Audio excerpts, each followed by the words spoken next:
academic research, are we in danger to entering an area of post-truth academia?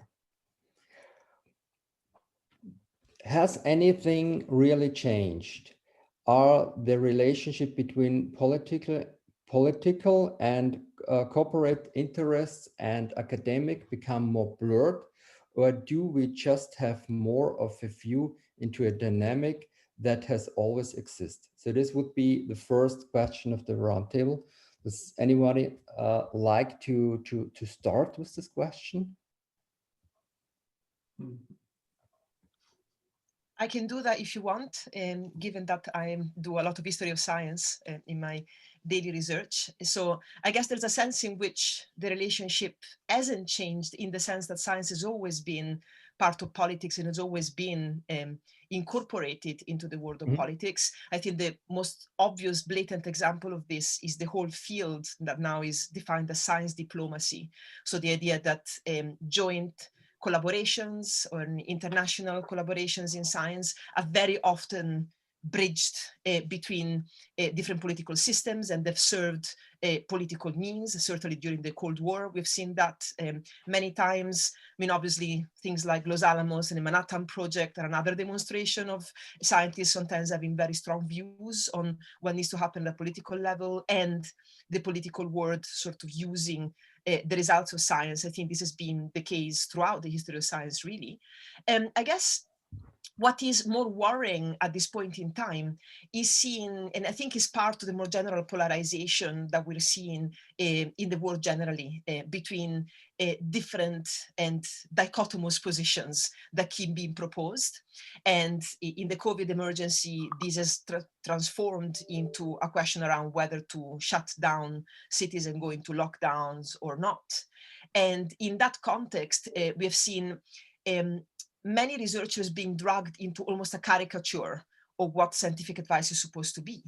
So I think, for instance, one of the instances of that is the recent Great Barrington Declaration, which has been put together by a few scientists with certain kinds of funding to try and argue for the importance of sticking to herd immunity and not exercise social distancing in relation to the pandemic.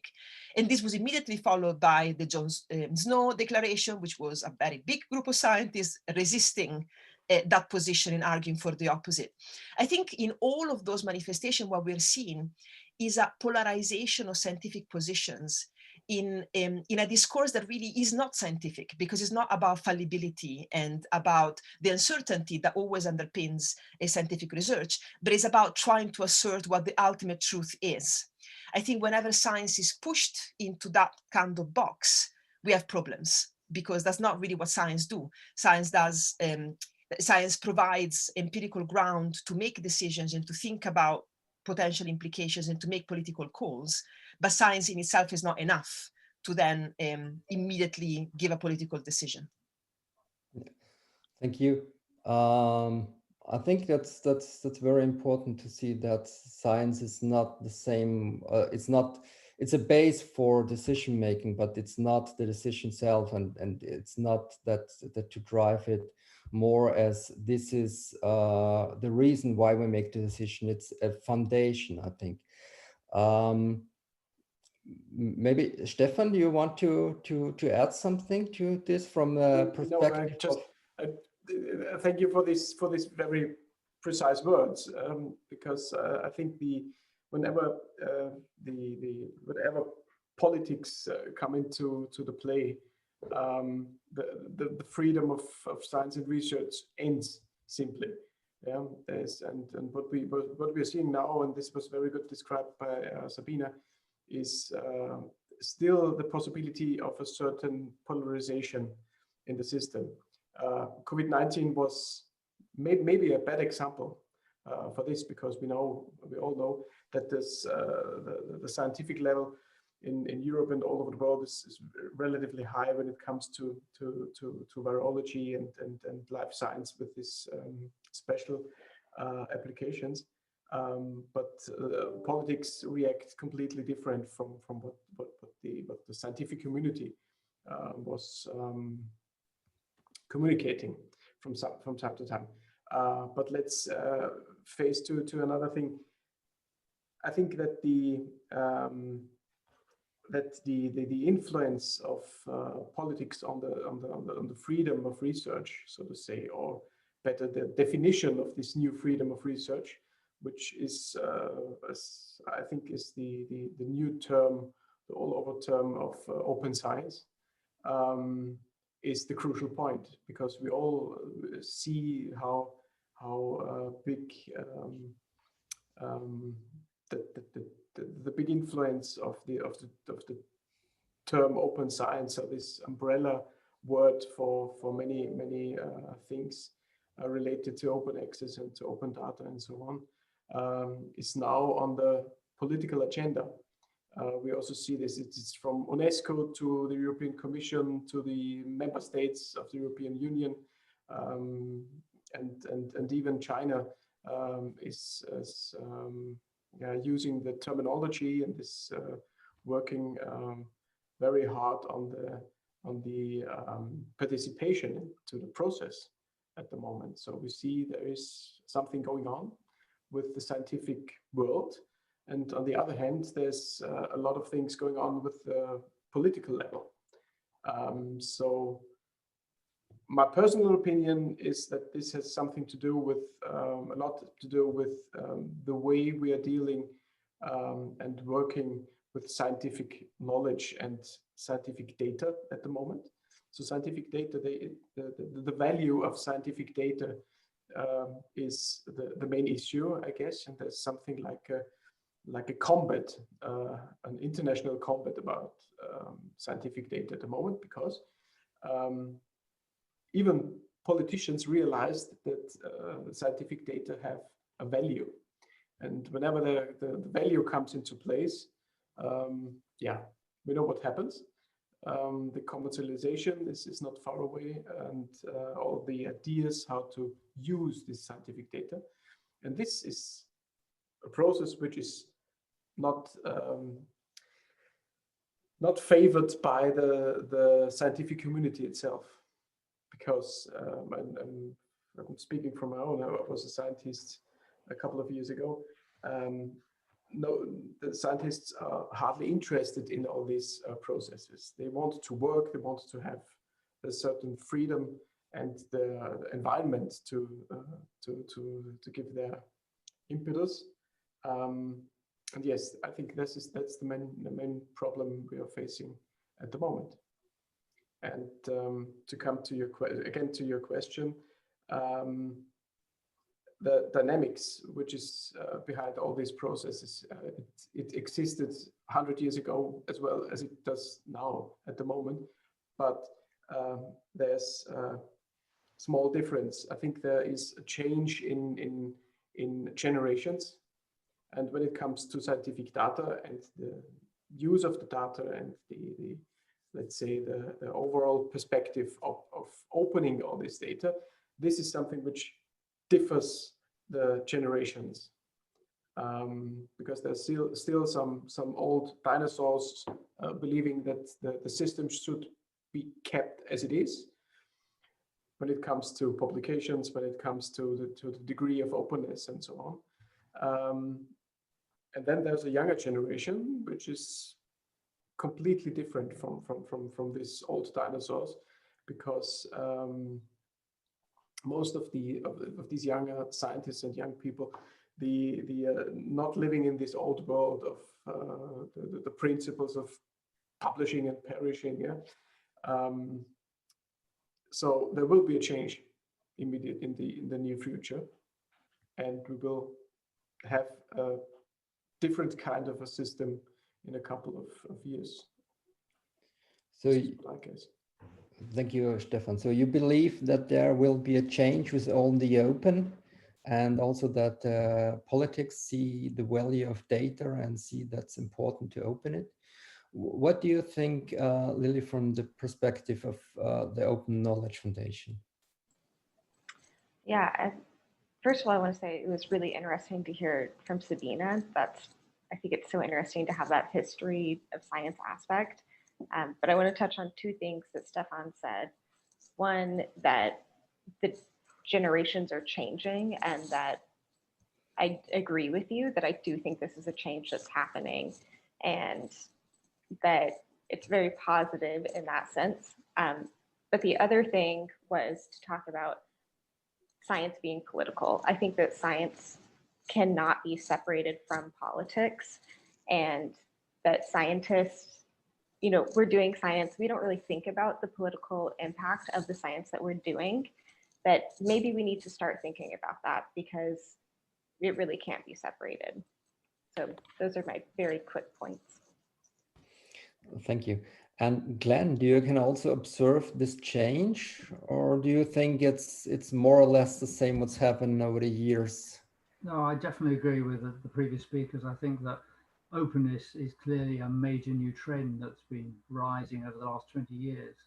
And the thing is, again, to pick up on previous points, openness in itself is political. And that's part of the problem, is that people who believe that things should be open are actually challenging those established structures of the past. And that's partly why I think science has found itself much more enmeshed in politics. And so following on from that, I would also agree that I think that scientists need to get more overtly political because they can't avoid it. And they hope that they can just get back to their laboratories or whatever they're working on and just be left alone. And the world doesn't work like that now. And I think that rather than trying to avoid it, that scientists need to think about how best to fight their corner, how best to stand up for themselves, because they're being attacked. I mean, you know, Dr. Fauci has had death threats just for telling simple scientific truths.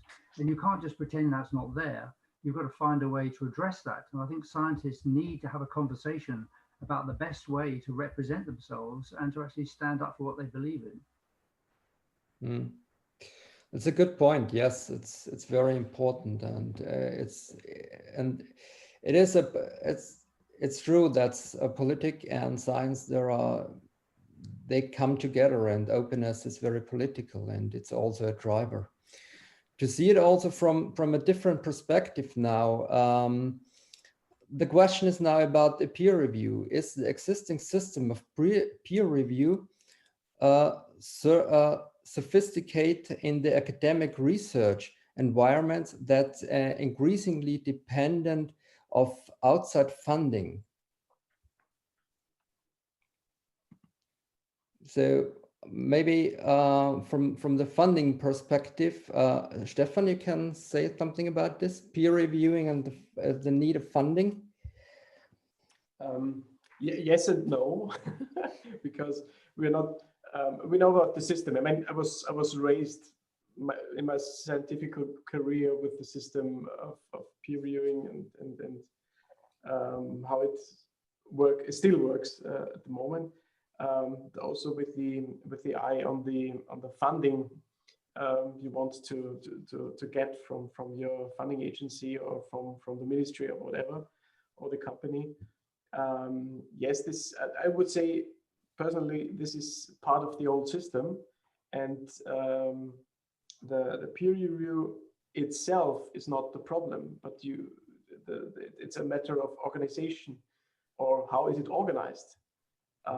Because we will, of course, in the near and coming future, we will have something like a peer review when it comes to the question: is my publication or my data set, is it of a certain quality? And we want to be sure that scientific knowledge is under a certain filter, from your colleagues and from other institutions, and so this process will still exist, of course, but it's more the question if you directly bind it to the funding you get.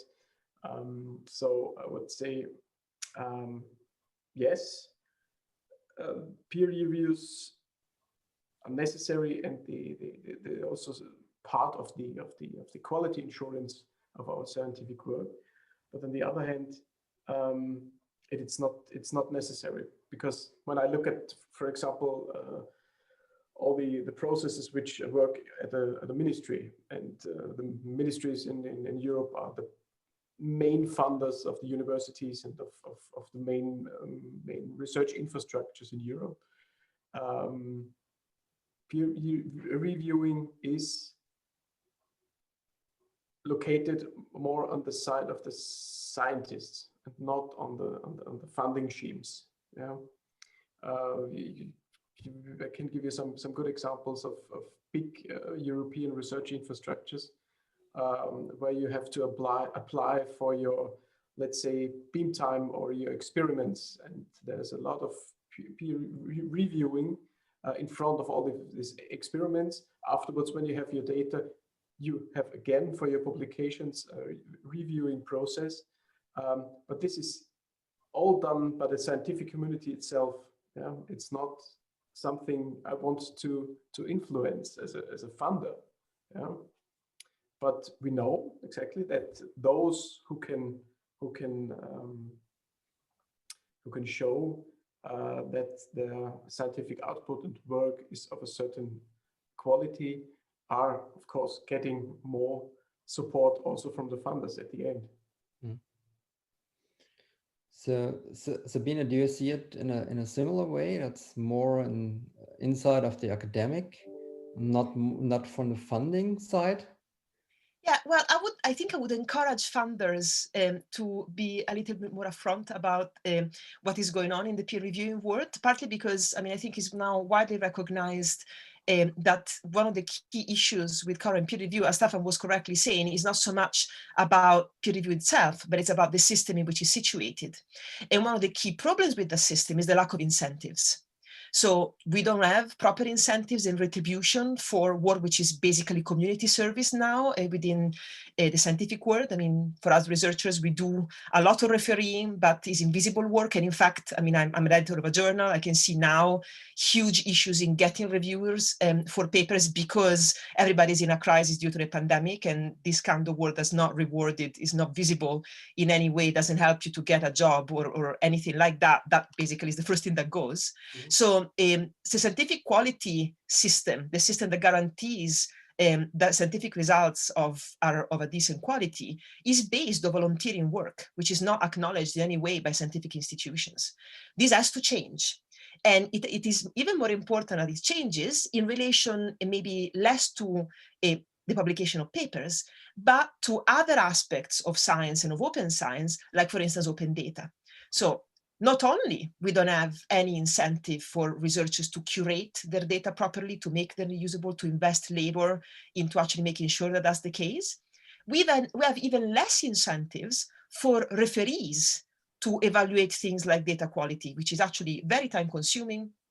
And it's really, in fact, it's done very little these days because there's no obvious standards to do it. And it's very, very difficult for people to engage in that kind of work. So I think in that sense, it's very important for funders to try and get together, and also for research performing institutions, and think about how this work can be rewarded so that its proper weight within science is recognized, and researchers have more time and resources to devote to this and make it more visible. Of course, the system of open review is potentially one way to do this, but it doesn't resolve these basic issues around who then gets credit for this kind of work. So I think similarly to what has happened with open access, for instance, with the formation of the coalition S, so different funders coming together to think about how to incentivize the publication of open access, I think it would be great to have a continuation of what is some people call the DORA agreement. So questions around how to reward academic research, which takes account of these aspects of refereeing. Thank you, Sabine. I think it's very important to make it more visible, the work what's behind this peer review. Glenn, do you think also in the same way that's important to make it more visible what's happening? Well, absolutely. In particular, I like that Sabine mentioned open peer review, because if you think about it, it's a bit silly that we talk about sort of open science and open access and open data, but the peer review itself isn't open. So arguably, that's one aspect that needs to be brought into that modern world of openness. And I think one example we can draw on is the success of the open source movement, which after all has taken over the world as far as software is concerned. And that essentially has an open peer review system whereby you work on code, you see who has written code, you're given kudos for working on code and making it better. So maybe there are things that the scientific community can learn there from the open source world that's been very successful in this kind of open peer review system, in terms of applying it. because I think it is absolutely crucial that this system be made more viable and more recognition be given to people that work on these aspects. Thank you. Yes, that's. I think we can learn from each other, and also all the open movements are a little bit different from each other, and I think they can learn also from each other. How do you see it, Lily? Is the open data, can these also be a model, or the open source a model for the open review? I think that's a really interesting question. And Glenn, I'm glad that you brought that up because I actually hadn't thought about that before. But I think it's very interesting and it makes me think of a few potential issues. One being that open source has a pretty big funding and sustainability problem.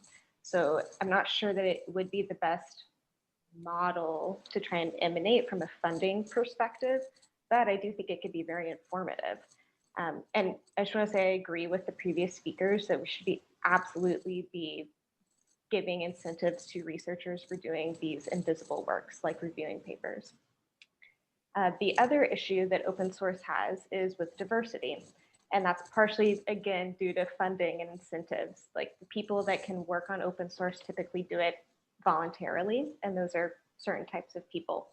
So I think that there are lessons that we can learn about the things that don't work very well about open source when we're thinking about applying it to something like open review. Yeah, thank you. Yeah, I think there's there will be some models in the future what we have to look at which works and which doesn't works, and I think to learn from each other is very important. That brings me to the next question. What are the difference for acknowledged academics and those entering the field on building reputation? It's very similar to the funding issue, but reputation funding comes very close, but two different things. And I think to making it open, it helps also in seeing the reputation. What do you think, Lily, about this? Yeah, I was basically going to say that point. I think that there's a big area for open science here to help people establish a relationship. You know, there's been studies showed that papers that are published openly get cited many more times. And at least in the US academic world, citations are a form of academic currency. And so I think that is a very interesting metric to think about. And so I encourage people that are starting out to try and be as open as possible. You know, it helps you with collaborations, it helps get funding, it helps get your name out there. Thank you. Yeah, I think in a similar way. And Glenn, do you also think I think you're very on this open side, and I think as reputation comes with openness, or? Well, again, it goes back to what I was saying about peer review. This is an idea from the past, which is beginning to creak rather a lot. It's not working particularly well. And we certainly know that the whole business of the impact factors is really not working at all well. So again, I think we need to try to come up with a more open approach to that. And that involves some of the things that, like Sabina mentioned, the DORA initiative, I think, is really important to move away from that single metric of success. I mean, that's clearly not a very clever thing to do. You really want to have multiple metrics for measuring success to also to address issues of inclusion. So you actually have people who aren't measured in just the same old way. So I think, again, it's incumbent upon the open science world to really start thinking more broadly, because we're still, the open science world is still rather trapped in the past, even though it's trying to move into the future. Yeah, thank you. Thank you. And but for me, it's also the other question is to have different kind of metrics, to have different kind of to look on the quality. Does this not make it a little bit more complicated, and also to compare things? What do you think, Stefan? I think that there's not a general solution for this. So it's I think we should use the possibility when you're opening scientific processes that you can look case by case on different things. So there's not a general rule, I guess, which can be applied for it. Yes, this is I think my main message here. On the other hand, it's difficult to explain the view from the government here, because what the policy level, for example, sees when it funds universities and scientific projects, programs, infrastructures, is not necessarily the curriculum of the individual scientists which are behind. And I think this is something we should focus on in a much stronger way. That behind all these big funding efforts, there have to be individual people, individual projects, and this is the main asset I see also from the political commitment to open science. Because when it comes to the funding issues, one should, as a government, also take into account that the skills of future generations and the future academic world is corresponding to individual curricula. So this is, I think, would be a main issue for the governance level. So this would also mean that focusing more on the individual and their reputations also on the individual scientists.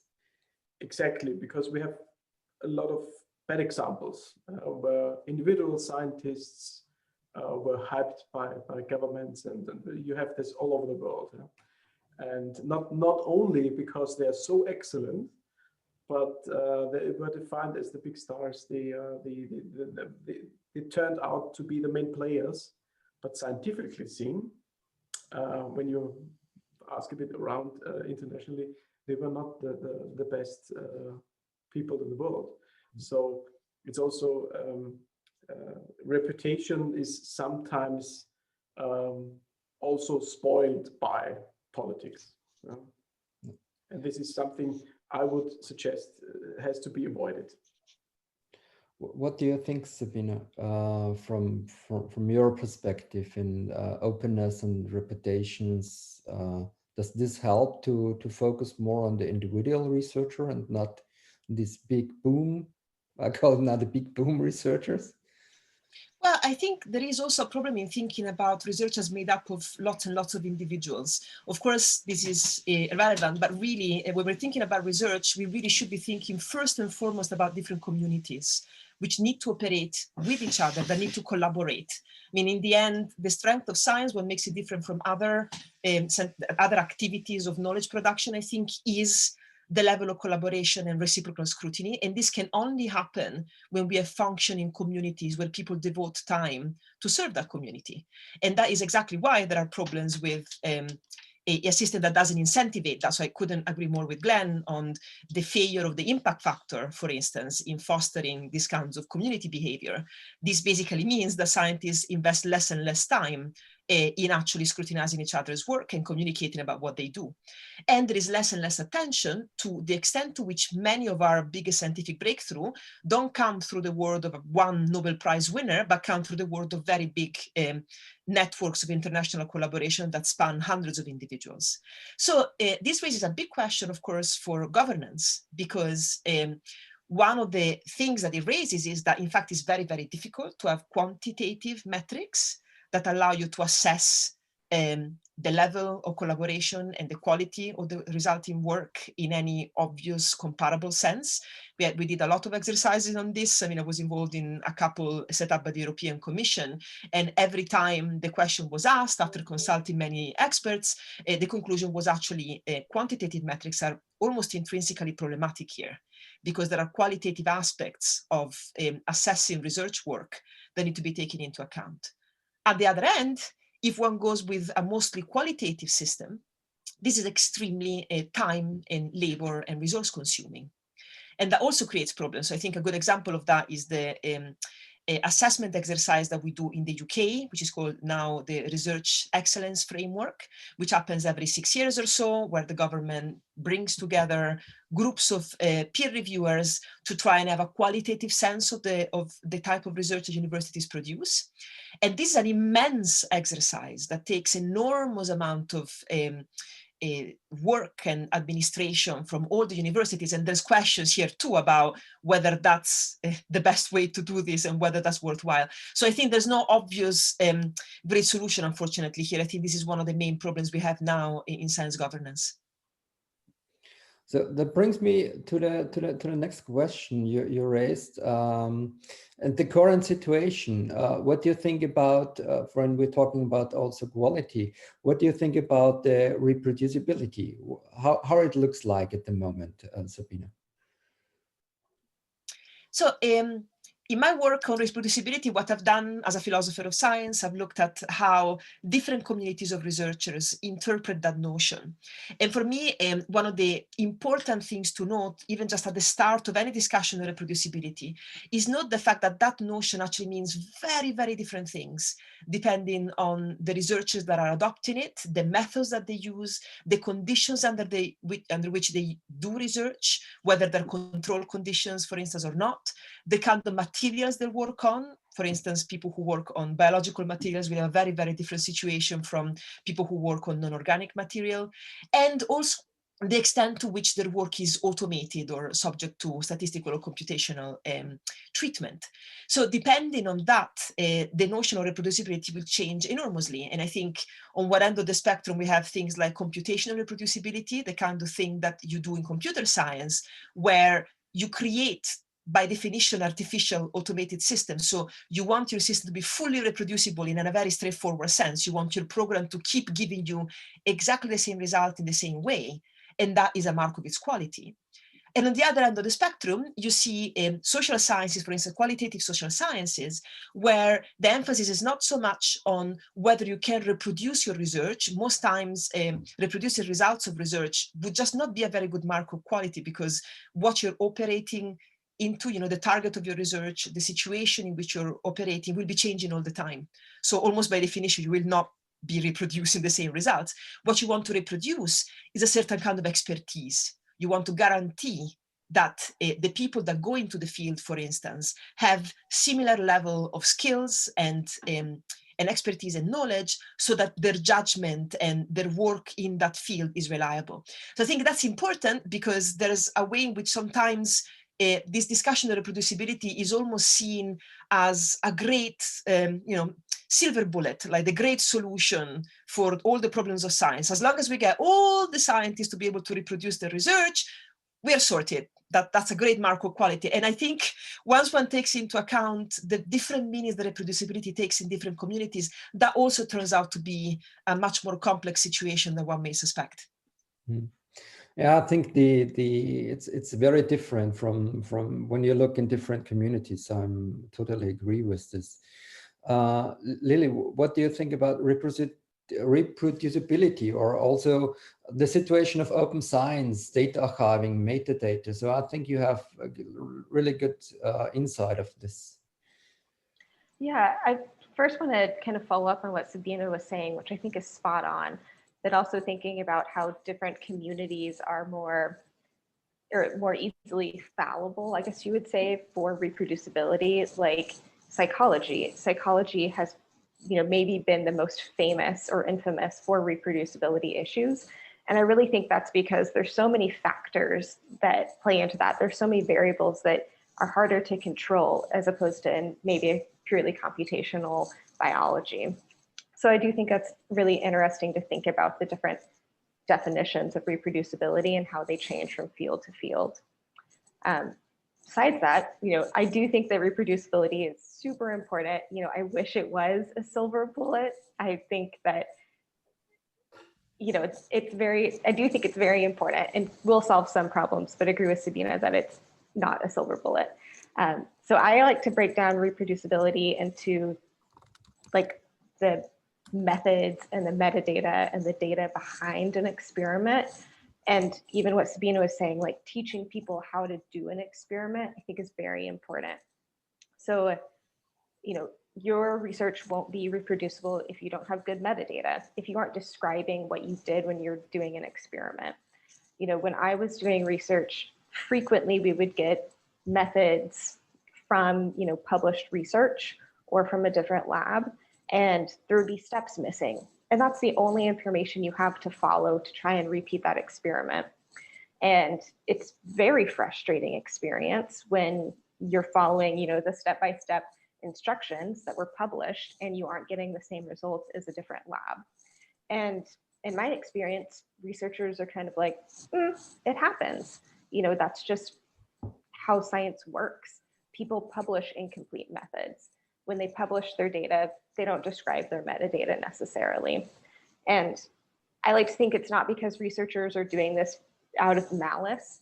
We just really aren't trained very well in how to, you know, keep track of all of the aspects that will make our research more reproducible.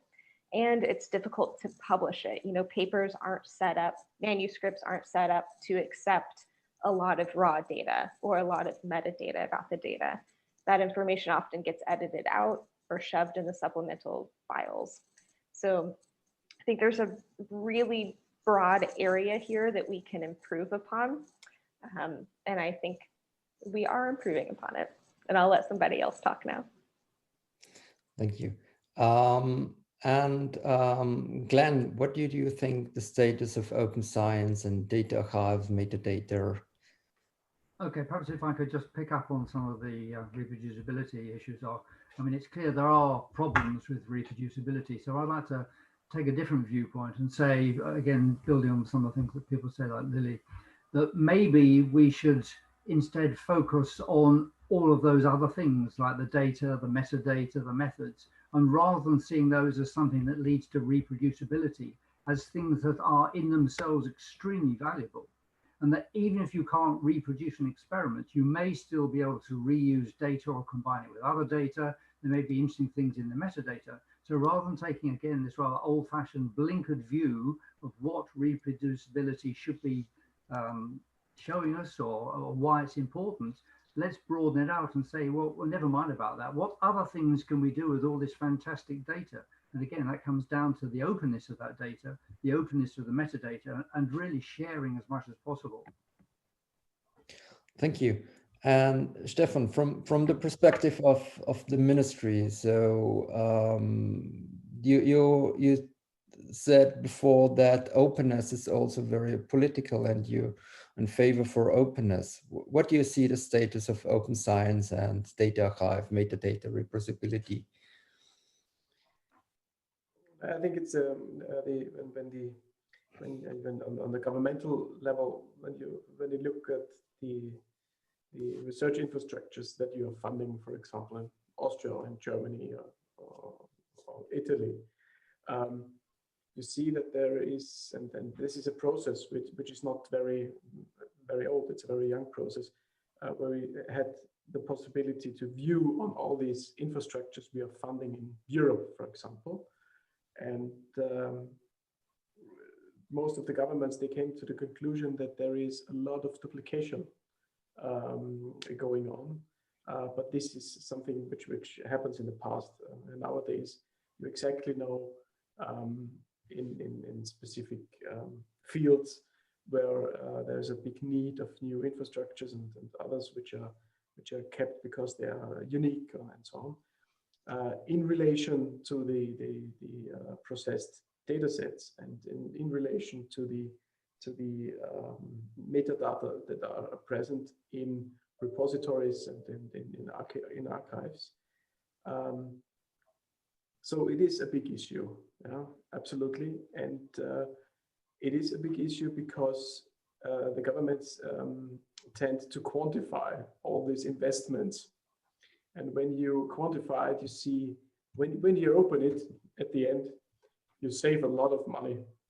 And this is, I think, the main message for the governments at the moment, and the main, let's say, the yeah, the main aim of the participation into the open science process. And but this is not the only side of the coin, because it's not only because of the investment that governments already have taken.